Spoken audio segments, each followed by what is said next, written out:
Sweet friends, caretakers of consciousness. Let's speak plainly yet profoundly about something we've all been trained to overlook. The human body is not a vehicle for the brain. It is the brain. It is the mind.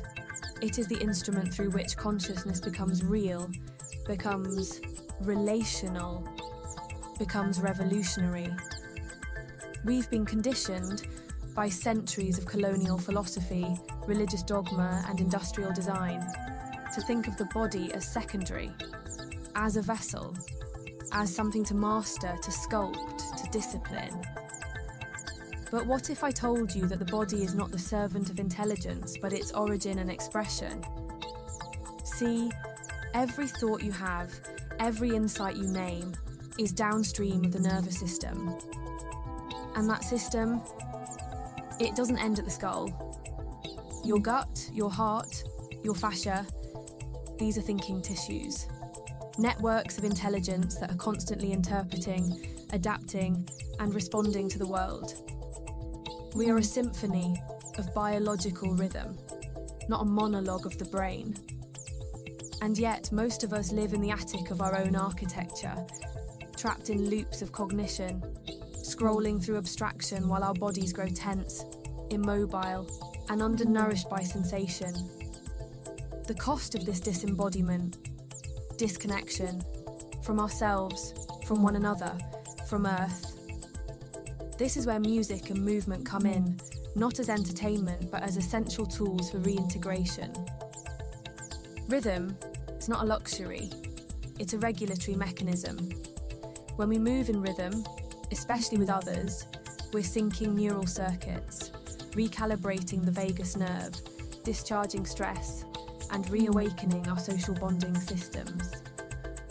Dance isn't frivolous, it's neurologically reparative. And group dancing, it's even deeper. Studies show that synchronized movement with others increases empathy, trust, and cooperation. It bypasses verbal confusion and taps into our limbic resonance, the ancient mammalian language of shared presence. This is why cultures throughout history used collective dance in ceremony, in healing, and in resistance. Movement is how communities rewire themselves. So, when we dance together, when we drum, when we sweat in spirals and stomp the soil, we are not just expressing ourselves. We are processing trauma. We are metabolizing grief. We are composting disconnection and regenerating resilience. And most crucially, we're shifting where intelligence is located, from the crown of the head to the whole being, from the isolated ego to the interconnected swarm. To build a future worth inhabiting, we must re-inhabit the body, fully, consciously, as the Earth's microcosmic expression. Because how we treat our own organism is a direct mirror of how we treat ecosystems, communities, and cultures. So I invite you, sir, no, I challenge you to stop outsourcing your presence. Get out of the head when it becomes a trap. Come back to the heart, the hips, the breath. Start small, a sway while you wash dishes, a pulse while you walk. Let your feet remember what the intellect has forgotten. We don't need more data to know we're disconnected. We need more embodiment, more movement, more collective rhythm. The next evolution isn't artificial intelligence, it's integrated intelligence, a full-bodied, heart-led, earth-rooted consciousness that dances with life, not just analyses it. Because the revolution we need won't come from the top down. It will rise from the ground up, through our bones, our breath, and our beat. My fellow resonance seekers, let's talk about bass, not as style, not as trend, but as fundamental force. Bass is not just low end, it's low dimension. It's the density of vibration that speaks directly to the body before the brain even knows what hit it. From a physics standpoint, low-frequency sound waves, those sub-bass pulses, travel farther through matter. They penetrate. They don't just hit the skin. They ripple through it. They move muscle, fascia, bone marrow.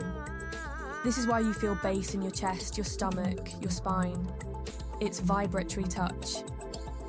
And when multiple bodies are exposed to the same rhythmic frequencies, that's entrainment, a powerful principle in neuroscience and physics where two oscillating systems begin to synchronize. Metronomes sync, fireflies flash in unison, heartbeats align, brainwaves attune. Now imagine a dance floor, or a drum circle, or a ritual gathering with a communal beat. What's happening there isn't just fun. It's neurological convergence. It's social coherence at the speed of sound. As the beat drops, the bodies respond. Heart rate, breath rate, even motor neurons begin firing in synchrony. This is the power of frequency. It collapses the illusion of separation. It's why sound is used in trauma recovery. It's why bass can override intrusive thoughts. Because before language evolved, we were already vibrating. Sonic perception precedes verbal cognition. Even in the womb, we are bathed in the bass of our mother's heartbeat. That's the original subwoofer. That's the first music, and it's why the bass feels ancestral, because it is. Let me emphasize this. Frequency affects physiology. Binaural beats can shift brainwave states. Low-frequency sound can alter cortisol levels. Drumming can regulate the autonomic nervous system. This isn't speculation, it's replicable data. And it means we can use sound as a form of medicine, of cultural architecture, of collective regulation. Now ask yourself, what happens in a society that doesn't move together, doesn't listen together, doesn't entrain?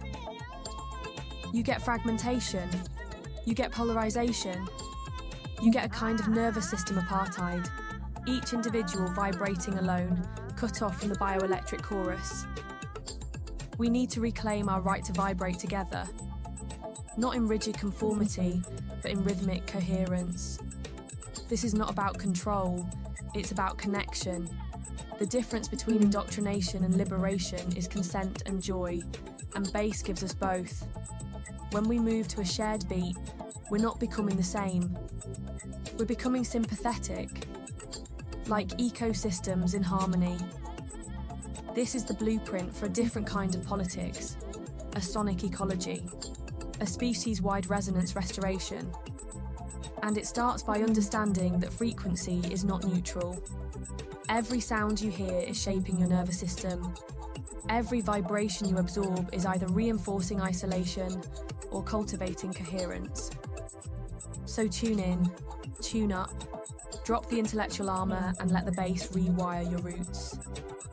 Because in a world that tries to keep us disembodied and disconnected, every time you dance to a real rhythm, every time you surrender to the pulse, you are actively reprogramming the social field. This is not entertainment. It's entrainment. It's emancipation through frequency. It's the echo of the Earth's own heartbeat, reminding us again and again that we are one biome, one body, one beat.